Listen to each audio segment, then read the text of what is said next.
Irmãs, boa noite. Então foi-me incumbida a missão de trazer a reflexão sobre a palavra de Deus nessa noite. Que a graça e a paz do Senhor que já está sobre nós, nesse ajuntamento que temos feito, continue a ser derramada de forma abundante sobre as nossas vidas. Eu gostaria de convidá-los a abrirem suas Bíblias no Evangelho de Jesus segundo Lucas, capítulo 10, versos de 25 a 37. Evangelho de Jesus segundo Lucas, capítulo 10, versos de 25 a 37.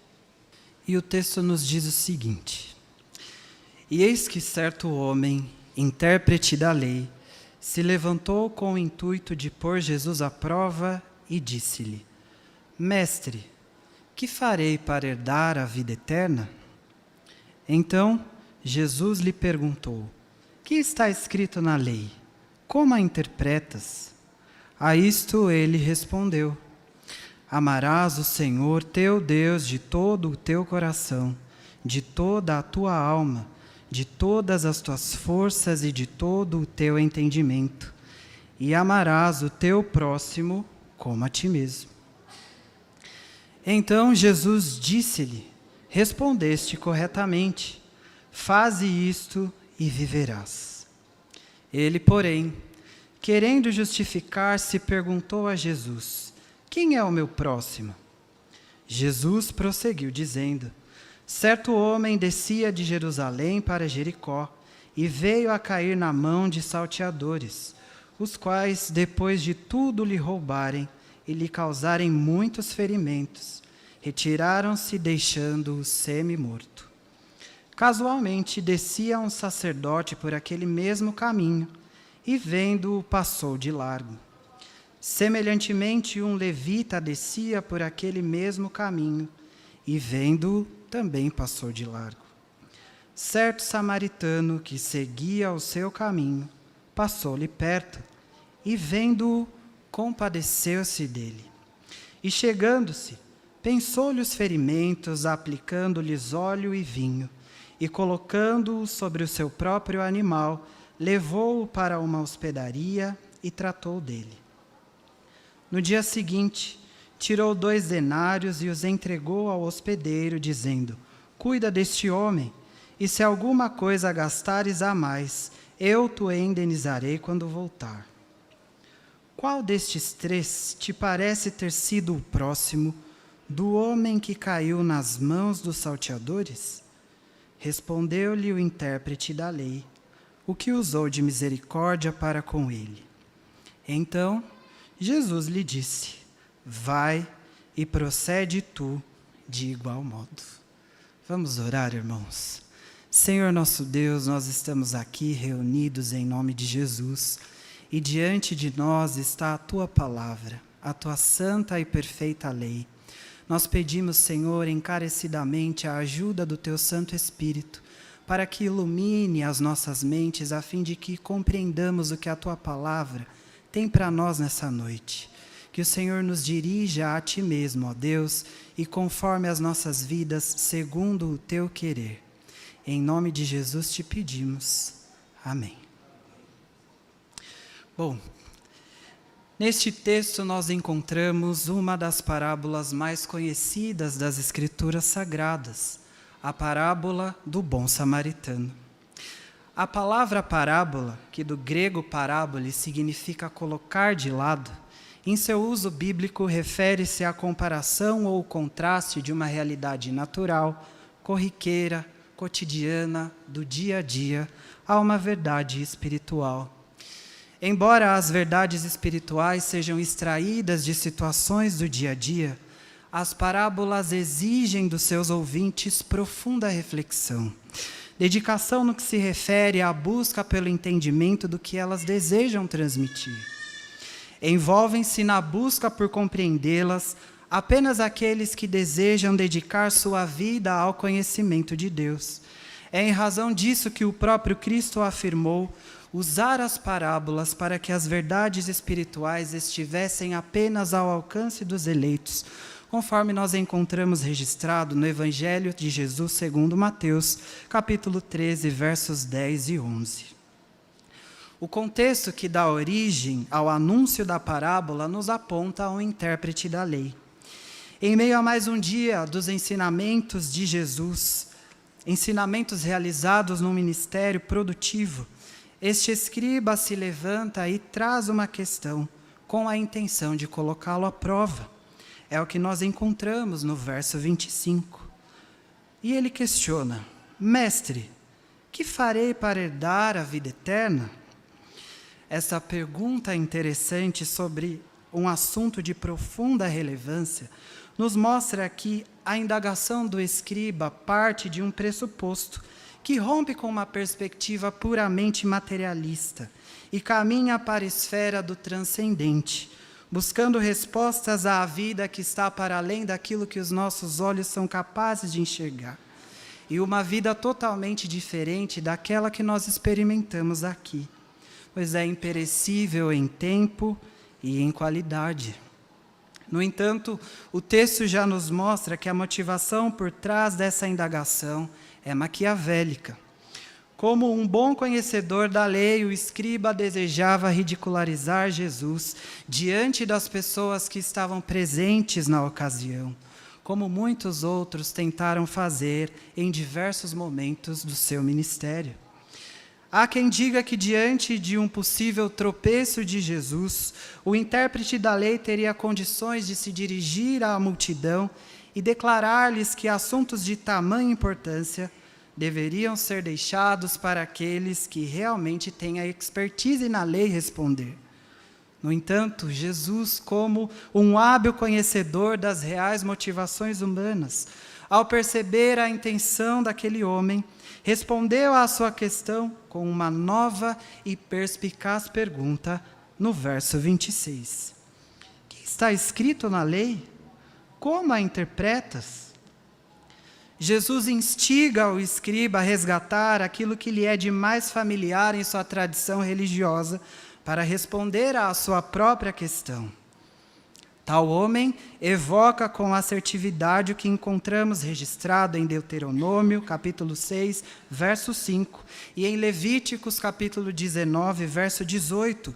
Ele então resume esses dois textos e declara no verso 27, amarás o Senhor teu Deus de todo o teu coração, de toda a tua alma, de todas as tuas forças e de todo o teu entendimento, e amarás o teu próximo como a ti mesmo. É possível dizer que na resposta do escriba encontramos aquilo que seria a essência da verdadeira religião: amor e generosidade, que devem ter como objeto, em primeiro lugar, a Deus e, em seguida, o nosso próximo. Em relação a Deus, o nosso amor deve pôr em atividade todas as faculdades dadas por Ele, e deve acontecer de todo o coração, ao mesmo tempo em que ao próximo, amor e generosidade não podem ser em menor extensão, nem em menor qualidade, ao amor e generosidade que alguém deve ter por si próprio. Podemos conjecturar que a expectativa do escriba fosse de que Jesus trouxesse uma nova interpretação ou doutrina frente à sua evocação da lei, dando-lhe a oportunidade perfeita para a sua humilhação pública. Mas não é o que acontece aqui. O intérprete da lei leva a uma segunda invertida, e a resposta de Jesus é a seguinte, verso 28. Respondeste corretamente. Faze isto e viverás. Encontramos na resposta de Jesus duas importantes lições. A primeira refere-se ao fato de que o conhecimento da lei, o conhecimento das Escrituras sagradas por si só, não é o mesmo que praticá-la. O escriba era especialista na lei. Ele a conhecia com profundidade e podemos evidenciar isso na resposta que ele anunciou frente a uma das principais questões existenciais que o homem tenta responder. Mas apesar de todo esse conhecimento intelectual, Jesus não lhe disse, pois bem, vá em paz. Pelo contrário, Jesus lhe disse, faze isto e viverás. O que nos leva à compreensão de que a ortopraxia deste homem estava muito longe da ortodoxia que ele tanto conhecia. Ser especialista da lei não o tornara um operoso praticante dela, muito pelo contrário. Sua motivação descrita no texto nos revela um homem perverso e ensimesmado, muito distante de uma vida coerente com a sua fé. Mas há aqui uma segunda lição na resposta de Jesus, e ela está relacionada ao fato de que nós somos incapazes de cumprir perfeitamente a lei de Deus. Essa lei que é perfeita lança luz sobre a nossa pecaminosidade e revela o quão incapazes nós somos de executá-la com precisão. Portanto, não podemos herdar a vida eterna com base em nosso próprio esforço. Mesmo as nossas melhores obras sofrem com a mácula do pecado que ainda habita em nós. O que poderia ser uma justificativa para nos acomodarmos num conhecimento dissociado da sua prática, já que não dependemos das boas obras para sermos salvos, na verdade, deve nos colocar de forma dependente de Jesus, pois tal como afirmou o próprio Lucas em Atos, capítulo 17, verso 28, é nele que vivemos, por meio dele nós nos movemos e existimos, enxertados nele, a videira verdadeira e confiados em sua obra de redenção, que assegurou-nos reconciliação com Deus e a herança da eternidade ao seu lado. Nós vamos de forma empenhada e operosa praticar as boas obras, não para sermos salvos, mas em gratidão àquilo que já nos foi feito, evidenciando a salvação que nos alcançou gratuitamente em Jesus. Avançando no texto, como anteriormente anunciado, a motivação nada nobre do escriba se mantém. Confrontado com a resposta de Jesus, revela-nos o seu orgulhoso coração. E na tentativa de justificar-se, traz à tona uma nova pergunta ao mestre, sinalizada no verso 29. Então, quem é o meu próximo? A questão levantada pelo intérprete da lei não era absolutamente escura para ele. Afinal, ele sabia que entre os mandamentos ordenados por Deus existia o essencial dever de amar ao próximo. Novamente, o escriba desejava que Jesus tropeçasse na resposta que daria, pois ele já tinha uma concepção formada sobre quem seria o seu próximo. Naquele contexto, para o povo de Israel, o seu próximo seria o seu próprio povo israelita. Afinal, eles eram a nação eleita por Deus. Devotar amor a qualquer pessoa que não fosse israelita era algo impensável. Existiam restrições ainda mais limitantes em determinados grupos a respeito de quem deveria ser o seu próximo. Alguns fariseus consideravam o próximo apenas outros fariseus, alegando que aqueles que não conheciam a lei formalmente, a população comum, mesmo sendo de seu próprio sangue, não eram dignos de receberem a extensão deste mandamento. Há quem diga que existiam pequenos grupos de israelita dentro da grande nação de Israel que limitavam o próximo apenas àqueles do seu pequeno grupo de convívio, nada além disso. Como resposta à questão do escriba, Jesus passa a apresentar a parábola do bom samaritano.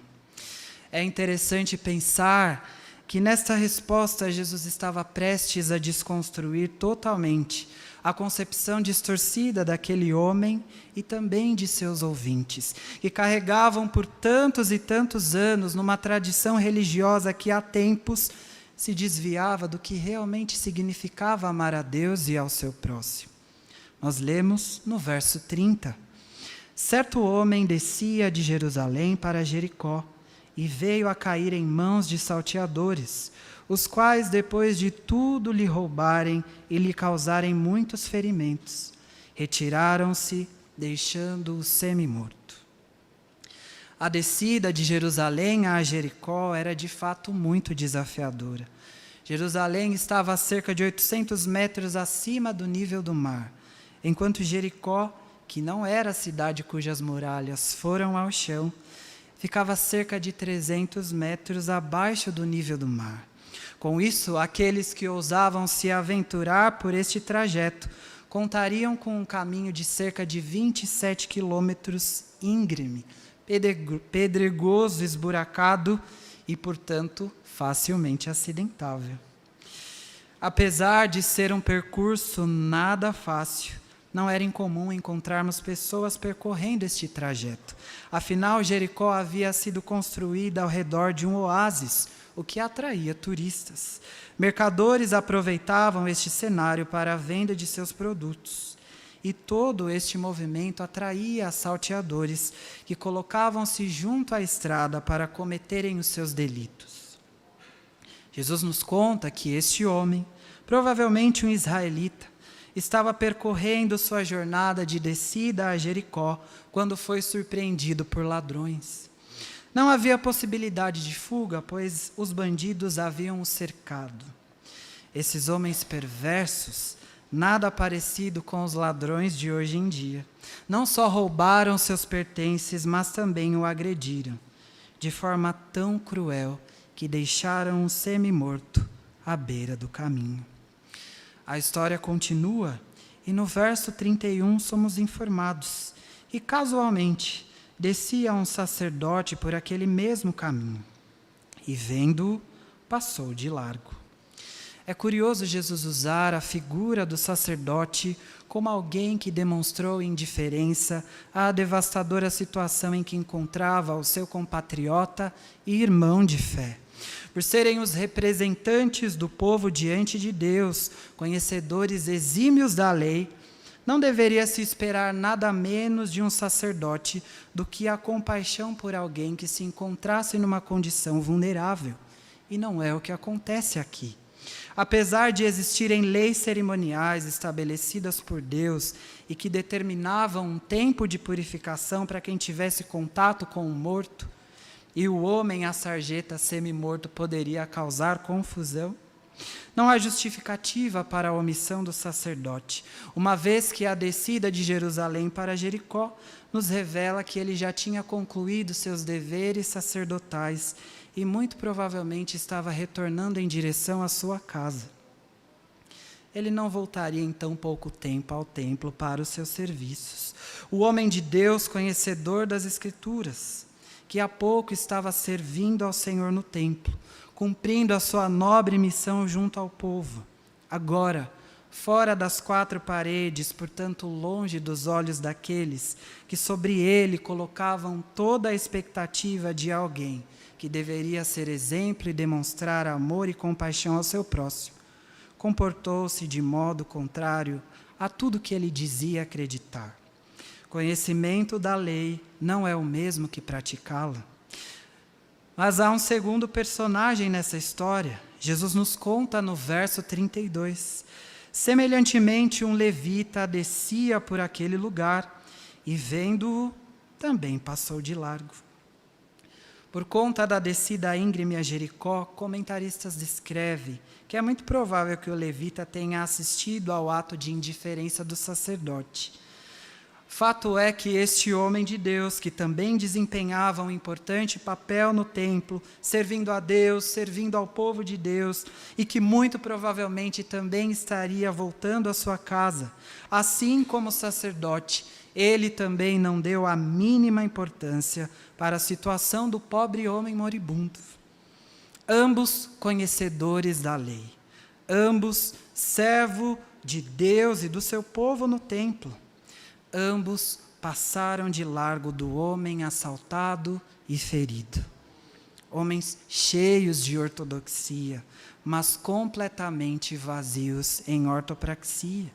Conhecimento da lei não é o mesmo que praticá-la. Há ainda um terceiro elemento que cruza o horizonte do homem ferido. E ao trazê-lo para essa história, Jesus certamente chocou a todos os seus ouvintes. Vejamos o verso 33. Certo samaritano que seguia o seu caminho, passou-lhe perto e, vendo-o, compadeceu-se dele. Judeus e samaritanos tinham um sério conflito histórico.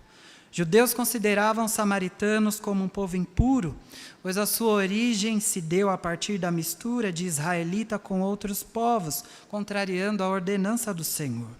Samaritanos não podiam ir ao templo em Jerusalém e nem mesmo andar nos mesmos caminhos que os israelitas. O ódio era a única equação existente na relação entre esses dois povos. O samaritano seguia o seu caminho. Caminho este diferente do realizado pelo israelita. Mas ao perceber o homem caído, e apesar de saber que era um judeu, ao invés de passar de longe como o sacerdote e o levita, este lhe passou perto. Ele saiu da sua rota, ele moveu-se de sua programação, e ao aproximar-se do moribundo e vê-lo de perto, o ódio e a indiferença, que deveriam ser esperados de um samaritano para com um israelita, deu lugar à compaixão. Movido por essa compaixão, movido pela solidariedade a alguém que estava vivendo profunda vulnerabilidade, o samaritano vai além de um simples sentimento admirável. Ele age, versos 34 e 35. E chegando-se, pensou-lhe os ferimentos, aplicando-lhes óleo e vinho, e colocando-o sobre o seu próprio animal, levou-o para uma hospedaria e tratou dele. No dia seguinte, tirou 2 denários e os entregou ao hospedeiro, dizendo: cuida deste homem, e se alguma coisa gastares a mais, eu te indenizarei quando voltar. Dos seus próprios recursos, o samaritano fez a asepsia dos ferimentos do homem com vinho. E depois disso, hidratou-as com as propriedades curativas e cicatrizantes do óleo. Depois de prestar-lhes os primeiros socorros, colocou-o sobre o seu animal e procurou um lugar que pudesse acomodá-los e possibilitar ainda que outros cuidados necessários fossem realizados, já que à beira da estrada não era o lugar adequado e ainda corria-se o risco de uma nova abordagem por salteadores.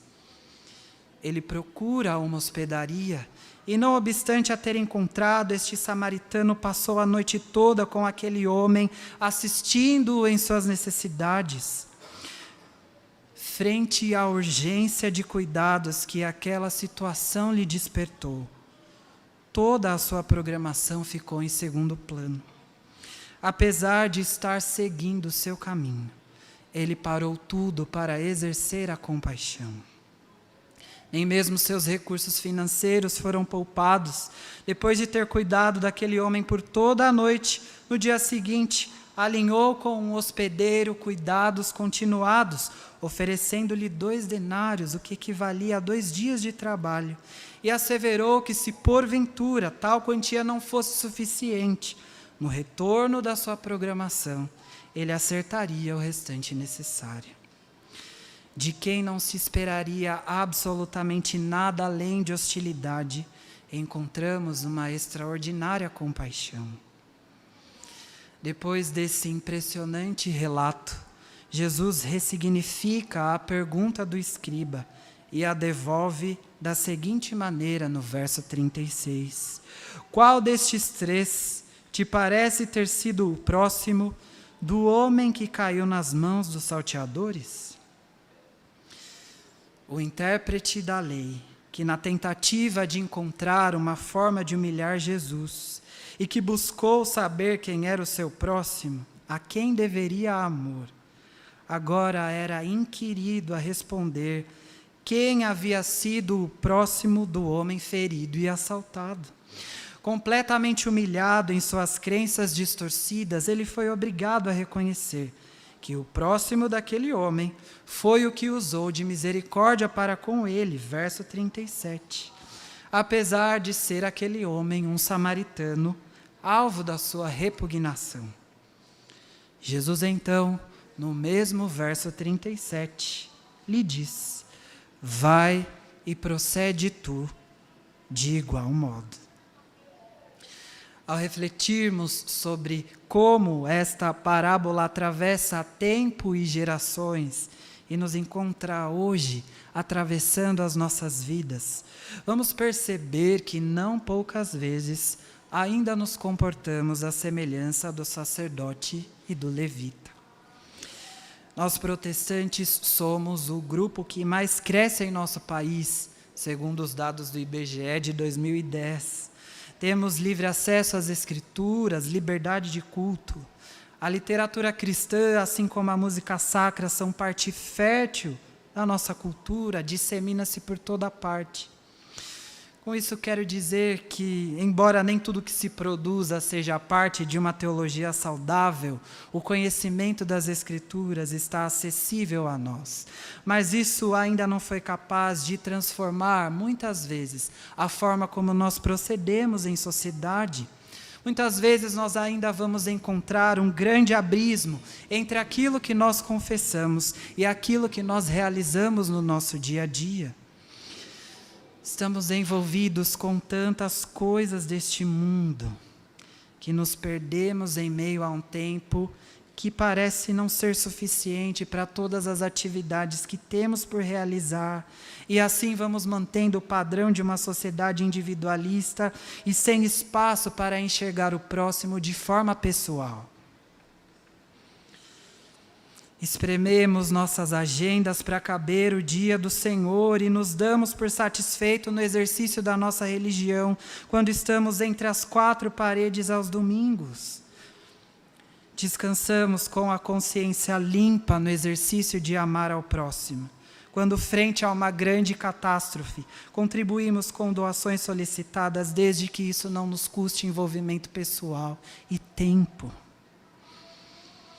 É possível que, por um dos nossos irmãos, membros da nossa comunidade de fé, a gente vá um pouco além, afinal nós pertencemos à mesma igreja, nos vemos aos domingos, nos encontramos nos eventos organizados de tempos em tempos, temos um vínculo. Mas e quando somos exigidos de alguém que nada tem a ver com o que nós cremos?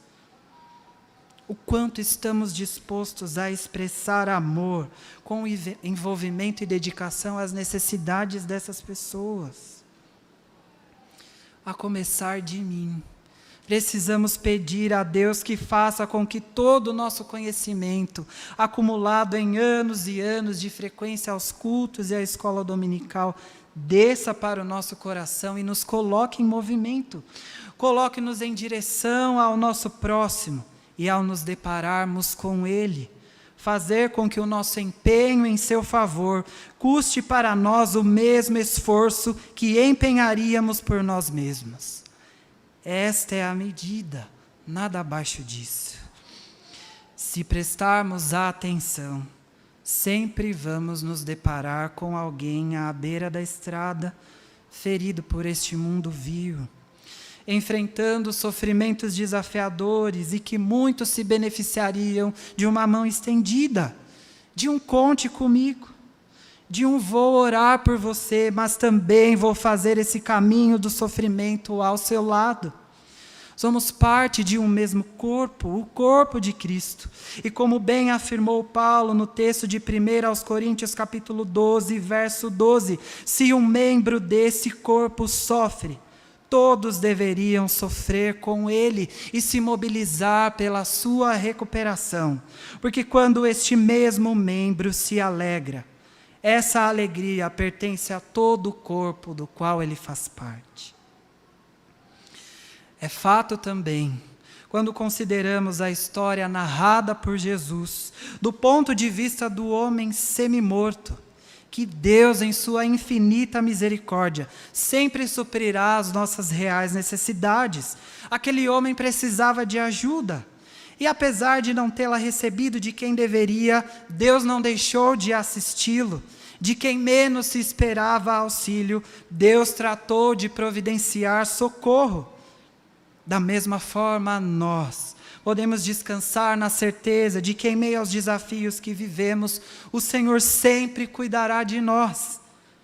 Nem sempre como esperamos, mas exatamente como precisamos. Por fim, seguir o exemplo do bom samaritano é seguir o exemplo de Jesus, que ao nos ver à beira da estrada dessa vida, mortos espiritualmente em nossos delitos e pecados, nas trevas, aproximou-se de nós, tomou-nos pelas nossas mãos, nos deu vida e transportou-nos para o reino da luz, reino de seu amor.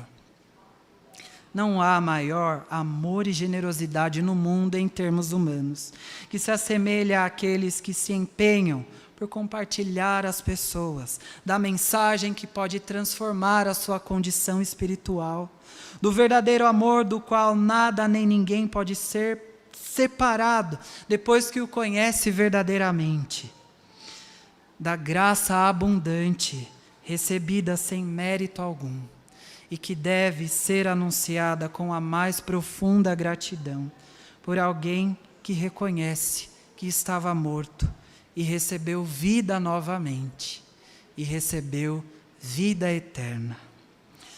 Que assim Deus nos ajude, que assim Deus faça com cada um de nós. Vamos orar?